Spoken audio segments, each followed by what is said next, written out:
Dieu fait des choses, il permet que certaines choses t'arrivent là. C'est pour ton bien. C'est pour ton bien. Pourquoi? Parce que Dieu est en train de te préparer à être fort. Dans la vie active de l'homme, dans la vie de tous les jours, la vie naturelle elle-même, on dit c'est l'effort qui rend fort.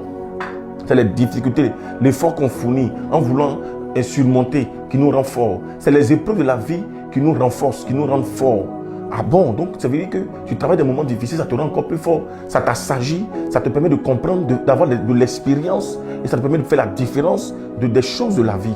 Donc les épreuves dans la vie, en réalité, ne sont pas mauvaises. Les épreuves arrivent pour nous forger. Les épreuves arrivent pour nous former. C'est pour cela qu'il est dit, la vie enseigne et la vie forme. Donc il y a des choses de la vie qui arrivent dans notre vie là. C'est pour nous rendre forts, nous rendre forts, nous rendre fortes. C'est important, bien-aimés enfants de Dieu. La Bible dit, regardez comme un sujet de joie complète, une joie complète.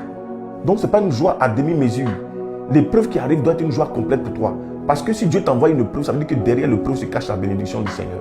J'ai toujours dit que quand tu vois le diable dans ton salon, ça veut dire que Jésus est couché dans ta chambre. Quand tu vois le diable frapper à ta porte, ça veut dire que Dieu est dans ta maison. Quand tu vois que les démons s'intéressent à toi, ça veut dire que ton fruit est mûr. Écoute-moi, le diable même souvent précède Dieu.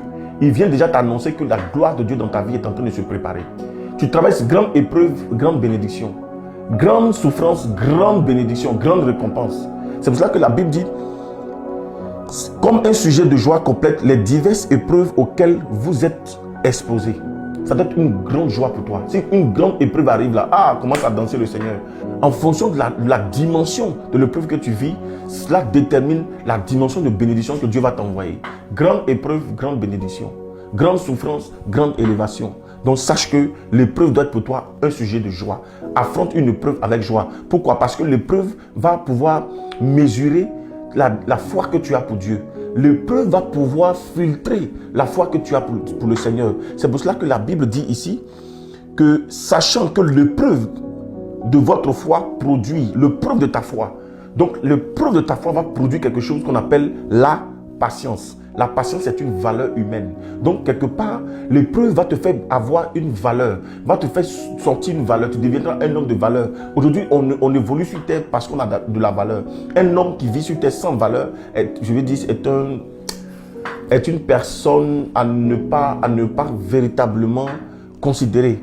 Cette personne finira par être insensée. Tu n'es pas un insensé, tu n'es pas une insensée. Tu dois être une femme et un homme de valeur. Et la Bible dit que l'épreuve de ta foi produit une valeur humaine qu'on appelle la patience. La patience est une valeur importante. La patience produit ce qu'on appelle le couronnement. Donc celui qui est patient, il persévère. La patience veut dire la persévérance. Donc celui qui persévère sera couronné.